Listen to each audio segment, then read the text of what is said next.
ये भारत की मिट्टी हमको मिलजुल कर के रहना है। ये भारत की मिट्टी हमको मिलजुल कर के रहना है। तिरंगे का कफन अपना, तिरंगे का कफन अपना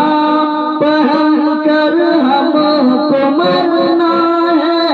ये भारत की मिट्टी हमको मिलजुल कर रहना है।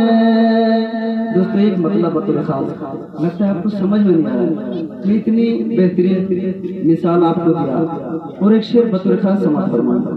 बज़ाहिर है अगर हिंदू मुसलमान उनसे क्या मतलब, बज़ाहिर है अगर हिंदू मुसलमान उनसे क्या मतलब, बज़ाहिर है अगर हिंदू मुसलमान उनसे क्या मतलब, बज़ाहिर है अगर हिंदू मुसलमान उनसे क्या मतलब।